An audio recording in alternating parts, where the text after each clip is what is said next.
Say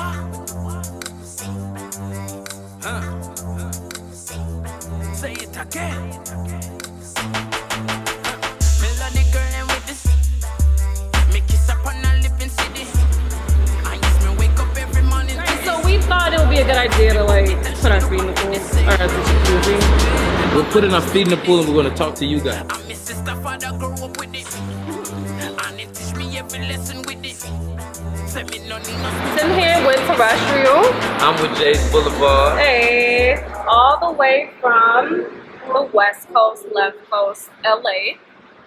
He's from Chicago though, so he's putting on for the city in LA. So back to Terrestrial, your brand. This is the man behind the movement.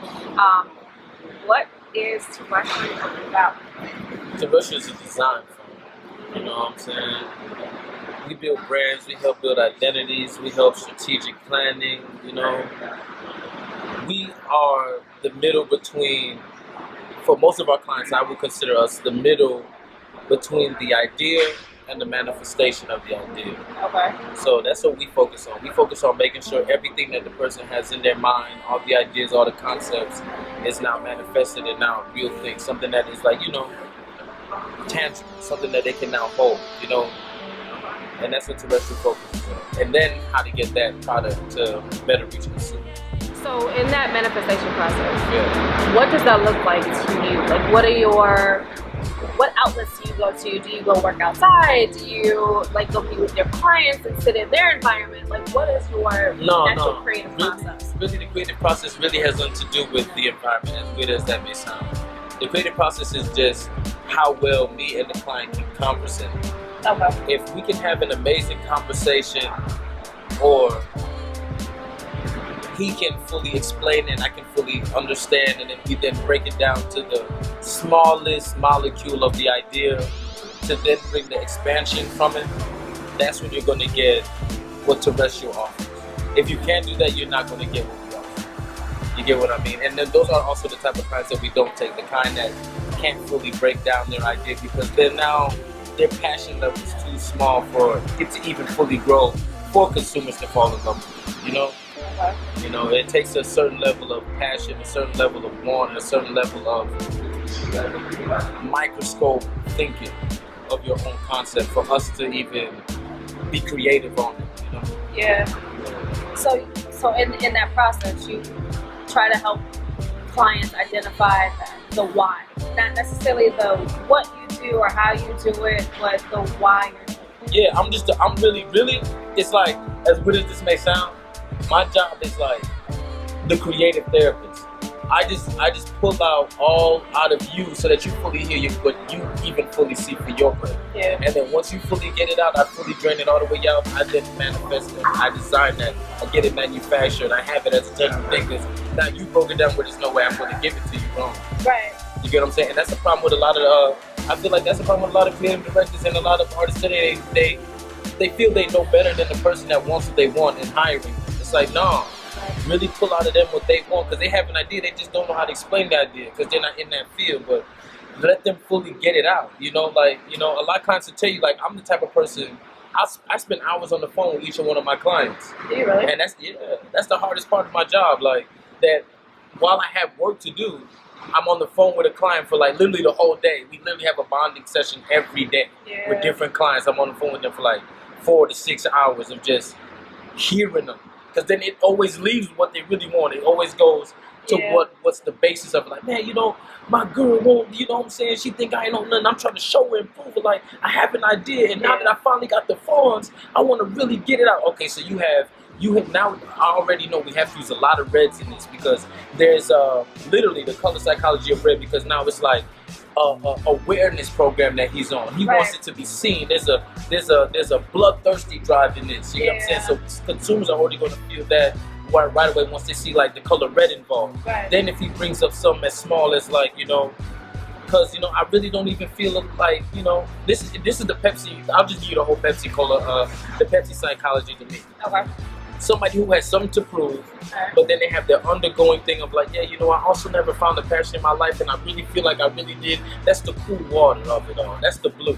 Okay. You know what I'm saying? So then, that's why to me, I feel like it also worked for Obama when Obama used the brand. He really used the Pepsi logo. He did. He definitely used the Yeah. Pepsi logo Yeah. because it was just the smartest. It was like heavy reds. He has a passion. He's fighting for something, but he's a humanitarian. There's a lower level to him that like that's the blues. That's the blues, There's yeah. a lower level to me. I feel pain.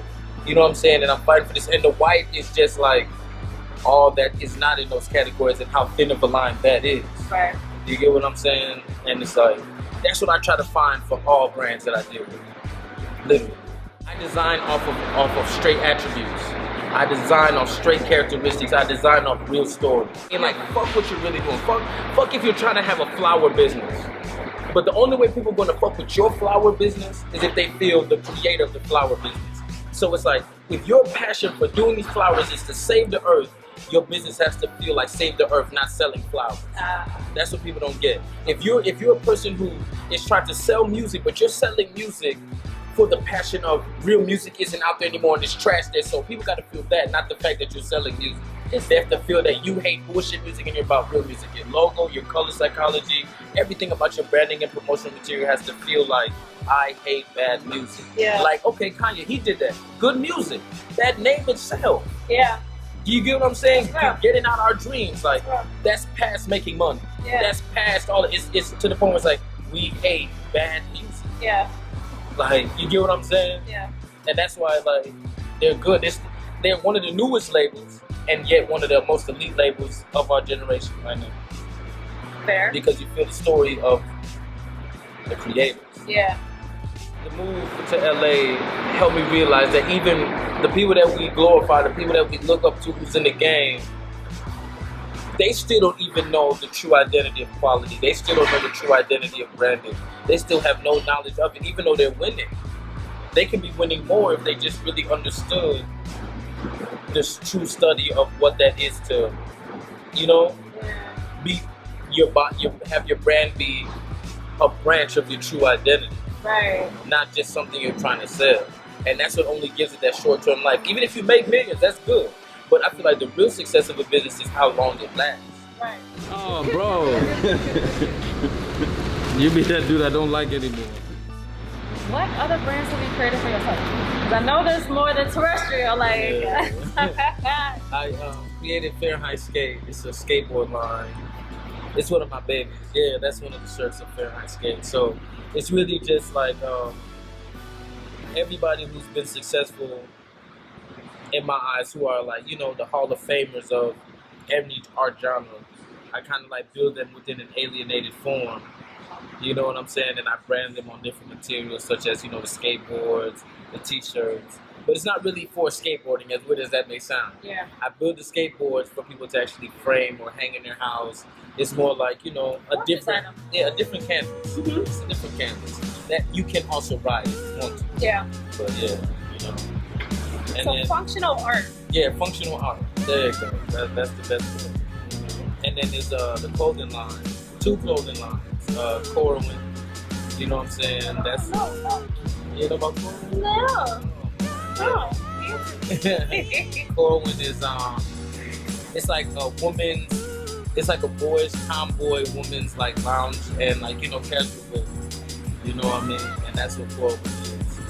For the lady who like, you know, doesn't want to be stuck in the rules of like what's feminine and what's manly, but what's comfortable. Yeah.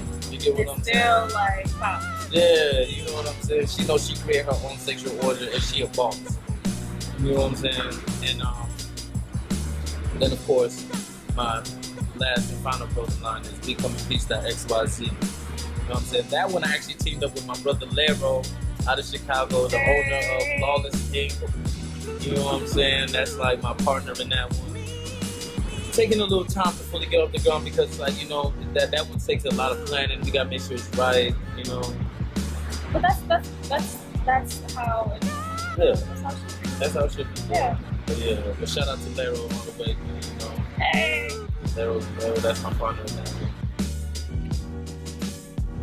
So it has been a pleasure. Chase Boulevard, the greatest place to come. Hey, guess what? This is gonna be like, I want everybody to get it like this. This is the rite of passage. If you don't get on Jay's Boulevard, you don't mean shit. You don't mean shit. Jay's Boulevard is the rite of passage. To let you know, if you're in Chicago, or if you're abroad, if you don't make it to Jay's Boulevard, I'm sorry. You have not crossed. They didn't make it on your radar. Hello. Hello. My radar is everything. Yeah. Her radar is everything. We are on the boulevard. We just chopped it up with Terrestrial all the way from LA. Thank you for tuning in, and I hope to see you guys soon. You guys can find me at Jay's Boulevard. That's JAYSBLPD. Shameless self-promotion moment. Where can they find you? What? Where can everybody find you? Oh, terrestrial. Everything is terrestrial. TURESTRL. Everywhere. That's it. Terrestrial. I'll say it one more time. TURESTRL. Everybody around the world, you see this. Go to China, go to Russia, see this. Go to London, go to US city. It's the way everybody. He is one of the most insightful, passionate people, caring individuals that I've ever met. Not to mention creative genius. What else do you have to say to the people? I love Jay's Boulevard.